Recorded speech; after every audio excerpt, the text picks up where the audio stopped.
A TV Universitária Canal 7 tem o prazer de receber aqui nos seus estúdios, mais propriamente no programa Expressão Universitária, um dos personagens da era do rádio de Tupã, Joaquim Adriano Machado, nome artístico Machado Filho, que participou de importantes transmissões radiofônicas, principalmente da década de 60, quando chegava a Tupã à televisão, e o rádio vivia os seus momentos de glória. Machado Filho, um prazer recebê-lo aqui diante das câmeras da TV Universitária Canal 7. Muito obrigado, Paulo. É um prazer estar aqui com vocês. E uma honra também, né? Porque eu acho que eu não mereço tanta coisa assim, mas você acha, eu acredito. Quero agradecer você e a TV Universitária por essa oportunidade.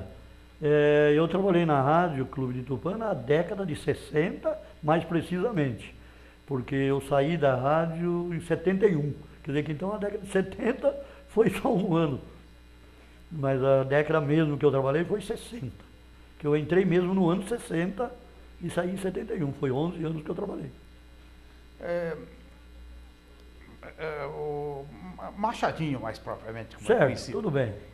Você trabalhou no rádio em uma época que se usavam as maletas de transmissão nas externas, as linhas telefônicas famosas para transmitir. Mas nós tínhamos também uma coisa na Rádio Clube que foi um fato inédito que aconteceu.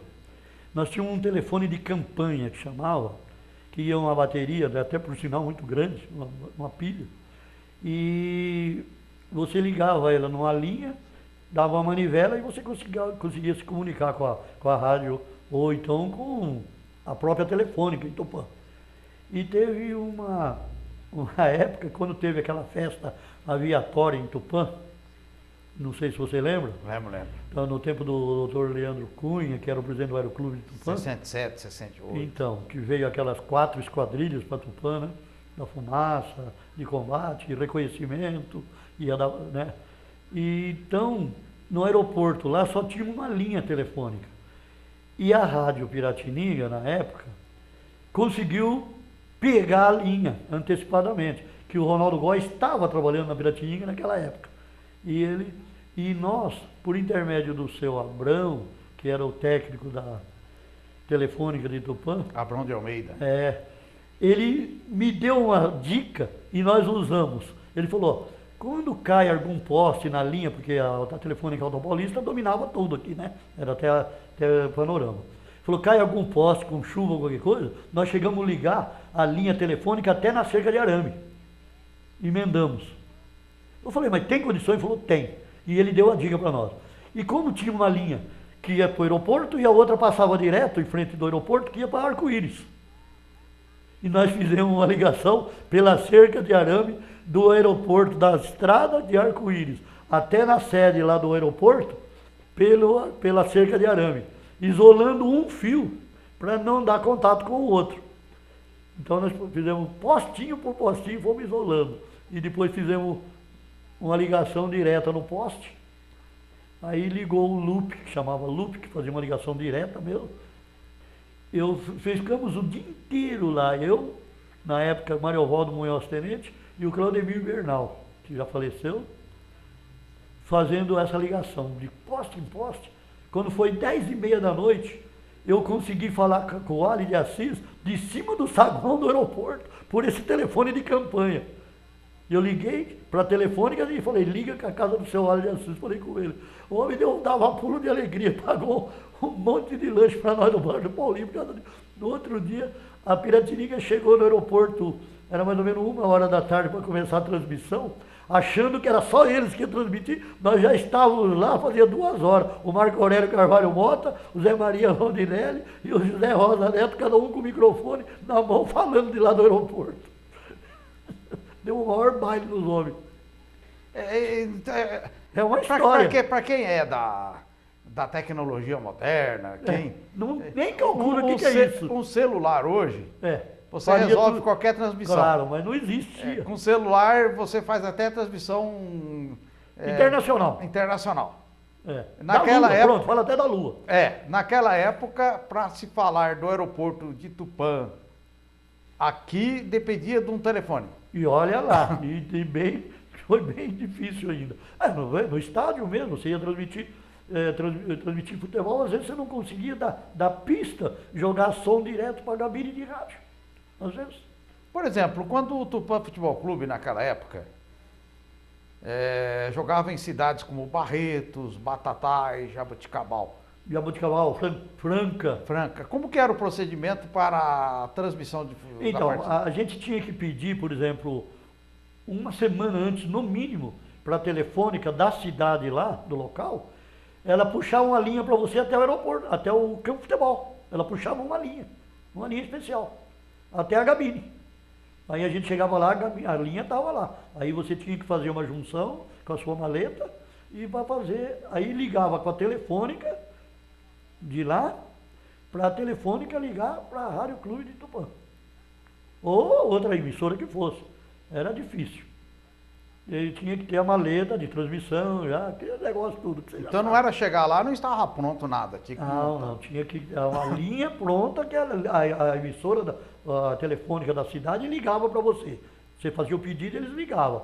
Então deixava lá pronta. Tava lá, às vezes estava lá pendurado o fio com um papelzinho, Rádio Clube, às vezes rádio não sei o quê, que às vezes 2, 3 emissoras pediam, então eles punham a linha.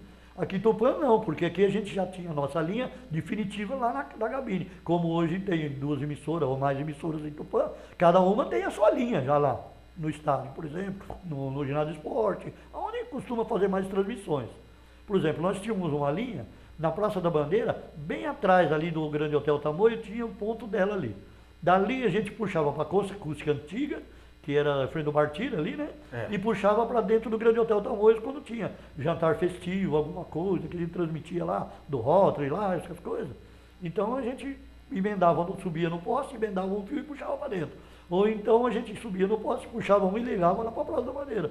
Porque eu conversando assim com outras pessoas também, você é dessa época, certo, assim, dessa era da dificuldade tecnológica, mas era um avanço para a época. Poxa, isso era.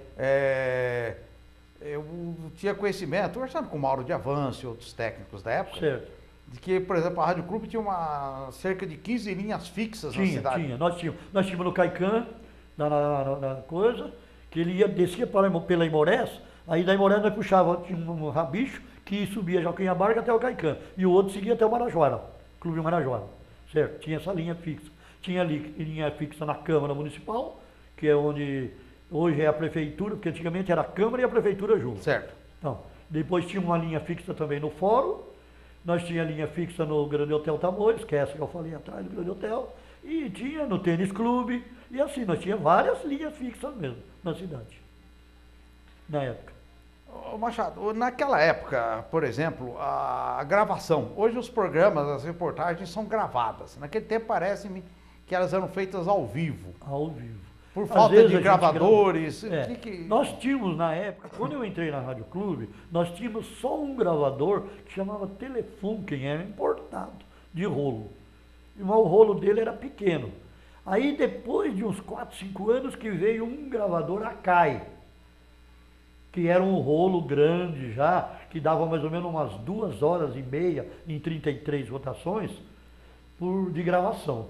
Esse era o outro dava no máximo 45 minutos de gravação. Aí foi já um avanço com o gravador para 2h30. Então o acervo de gravações da época era muito difícil a preservação do acervo. Era por causa que você teria que ter muito rolos de fita, né? Agora, aí depois também veio aquele gravador portátil, um pequeno, que era de rolo também. Era um rolinho pequeno, que dava no máximo 25, 30 minutos também. Era um rolo que dava o quê? 4 polegadas no máximo. E as propagandas? Como... As propagandas era jingle, tudo jingle. Era tudo acetato que fala, né? Acetato. Eram os acetatos. Mas e propagandas locais? Era tudo lidas Também ao você vivo? gravava ela em fita e ela ia para São Paulo. Nós mandava por malote para emissoras Rádio São Paulo, que era, Emisco? que era lá. Aí fazia o disquinho, dava acetato e voltava para nós. Ah, então não Aí existe. depois, já antes de eu sair de rádio, já entrando na década de 70, aí que já veio, mas já em fita mesmo. A gente mesmo já gravava o cartucho, a gente mesmo já gravava os cartuchinhos, né? Que cortava a fita, né? Gravava só o tempo certo e pronto. O que você tem de saudade dessa época? De tudo, né, meu amigo? Eu tenho muita saudade, inclusive dos grandes amigos profissionais que eu trabalhei com ele, né? Porque eu vejo hoje, tem muitos bons profissionais ainda, mas é muito pouco, né, meu Deus do céu? Você vê aí um locutor falar também, programa. Que é isso, meu Deus? Eu não era. E os caras são obrigados a ter faculdade para trabalhar em rádio hoje. E nós era tudo chucro, vamos dizer. A gente tinha que falar um português praticamente quase correto, o máximo que pudesse. Né? Dificilmente você poderia errar uma palavra. Quando errava, daí o Ali chegava lá e falava um monte pra gente. Eu mesmo fiz locução. Não fiz muita locução, mas eu fiz. Por exemplo, no programa sertanejo do Geraldão, que eu fazia técnica de som, e ele era, bem dizer, um semi-analfabeto. Então ele, mal pena, lia a carta, nem isso ele conseguia ler. Então, eu lia as cartas para ele, eu que lia as propagandas, ele anunciava as músicas e dava tempo de eu sair do estúdio e ir até na técnica e pôr a música. Quer dizer que então eu fazia isso para ajudar ele. E ajudar ele e a emissora, né? Porque a propaganda que ele lia tudo errado, bem dizer, coitado. O padrão de voz de rádio, você acredita que mudou muito? Mudou mesmo, mudou muito. Hoje não tem mais padrão, né? Cada um tem a sua voz, que eu acho certo também. Mas teve uma época que cada emissora tinha o seu padrão. Por exemplo, eu lembro quando o Oliveira Rangel trabalhou com nós aqui, que ele tinha um padrão de voz que é mais ou menos do Cid Moreira, tem vários outros que tem aquele padrão de voz. Uma voz bem marcante. E depois ele saiu daqui, ele foi para Bandeirantes, em São Paulo, ele fazia um programa lá, o noticiário de hora em hora, e foi quando o Hélio Ribeiro montou uma equipe com as 5 maiores vozes do Brasil. Inclusive, o Oliveira Rangel fazia parte desses 5 maiores padrões de voz. Hoje o Oliveira Rangel, eu tive com ele a questão de uns 3, 4 meses atrás, ele mora em Avaré, tranquilo, tem a minha idade, 74 anos, está lá tranquilo, sossegado, numa rádio FM lá, sossegadinho, tranquila, morando lá. Eu vou te perguntar para você de alguns colegas seus aqui. Você falou de um, vamos começar pelo que talvez foi o mais popular, eu digo principalmente pela seu carisma como apresentador sertanejo, que foi exatamente o compadre Geraldão. Foi, Geraldo Adelino Quiqueto. Geraldo Adelino Quinqueto. Quinqueto. Esse que é o problema, que pouca gente sabe. Que a família dele é Quiqueto, mas o nome dele é Quinqueto. Erro de cartório. Foi um erro de cartório. Que ele tinha um tio em Arco-Íris chamava Reinaldo Gabriel Quiquete. Que é com CH. Quiquete, então, Chichete. Então. Porque ele era Quinqueto. Isso eu falo para todo mundo. Ele tinha um carisma todo especial com o público dele, né? Tinha. Muito. Ele tinha... Do arraial do cachorro sentado. Graças a ele foi o seguinte, né? Ele ficou impossibilitado de trabalhar, da profissão que ele trabalhava, e aí o Zé Rosa Neto, que era um excelente radialista, que conhecia tudo de locução principalmente, o Zé Rosa sabia tudo. Ele era um grande declamador, que ele declamava poesias, ele fazia um programa sertanejo, que era ele que fazia, aí ele introduziu o Geraldão, explicou, ensinou para o Geraldão como se apresentava o programa sertanejo, e o Geraldão, com a sua característica, foi embora, seguiu para frente. Eles lançaram em Tupã um programa de auditório, ali no palco auditório da Rádio Clube de Tupã, né? Direto do palco auditório. Isso. E hoje até a nossa televisão aqui está com um projeto De fazer. de fazer hoje viola todo na mundo- feira, procurando resgatar essas duplas. Hoje todo Porque eu lembro que mundo- tinha o João Balaio, o Zé do Campo e Campinho, os Campineiros do Sul, Jaci Jair, Potelinho. Jaci Jair, é isso aí. Então. Foram tinha duplas, tinha, como é que é? Zequinha e Mariazinha. Zequinha e Mariazinha. Tinha as irmãs. Como é que era? Ai, meu Deus. A Delma e Dirce. Eram duas irmãs que cantavam também na rádio. E que marcaram época, né? Expressão? Marcaram épocas, oxe, na Rádio Clube. Tinha o programa de auditório, era normalmente aos Domingos, né? domingos, era domingo, Eu era criança, da eu lembro que meu 1 pai hora da ouvia. tarde até umas 3, mais ou menos. E às vezes tinha à noite acho também. que tinha 2 horas de programa nos domingos, é isso mesmo. E depois passou também, tem a noite. Mas tanto é que teve, você vê, o sertanejo aqui nessa região, ele dominava. Hoje o sertanejo domina o Brasil todo, né? Hoje todo mundo... Mas um sertanejo, não é raiz, né? não é mais raiz. Mas... Vou dizer, Nisita Você vê, Barroso, nós- isso nós- não é música caipira. Isso Você vê, fugindo um pouco do que você está falando, mas voltando no mesmo assunto, se for ver, é o seguinte, nós programamos um show com o Roberto Carlos aqui em Tupã, a Rádio Clube que programou, nós contratamos o Roberto Carlos, para fazer um show no Cine Tupã ainda, que tinha 1.200 lugares, não conseguimos vender nem 500, tivemos um grande prejuízo. Ele cantou em primeira mão aqui, não tinha nem saído a música ainda, Quero Que Vá Tudo Pro Inferno. Ele cantou aqui em primeira mão. Foi um grande sucesso da Foi carreira um dele. sucesso. Ele não tinha nem saído em disco ainda. Você vê quantos anos faz isso. E nós tivemos um grande prejuízo. Aí, depois de uns 2 meses, nós programamos outro show com o Vanderlei Cardoso, quando ele gravou aquele Doce de Coco, que estava no maior sucesso estourando. Fizemos show no Marajoara, tivemos prejuízo também. Quer dizer, não tinha como pagar esses 2 prejuízos.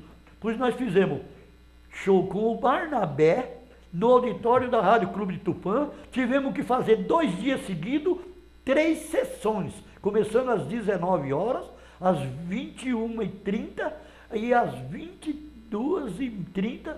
Fizemos 3 sessões num dia, tivemos que fazer no outro dia mais 3 sessões. Conseguimos pagar o prejuízo dos outros 2 com o show do Barnabé. E o Barnabé que morreu tão novo, né? Então, você vê, com o show do Barnabé, nós conseguimos pagar o Roberto Carlos e o Vanderlei Cardoso. Você acredita nisso? Realmente é um fato.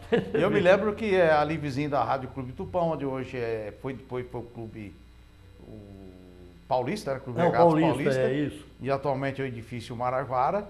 Ali edifício Marajoara, porque justamente aquele terreno ali era do Paulista, e depois quando o doutor Adolfo Igrácia Bartos, que era presidente do Paulista, ele foi presidente do Marajoara, aí ele uniu os 2 clubes. Foi. Aí por isso que depois ele vendeu aquele terreno, aí por isso que o edifício ficou Marajoara.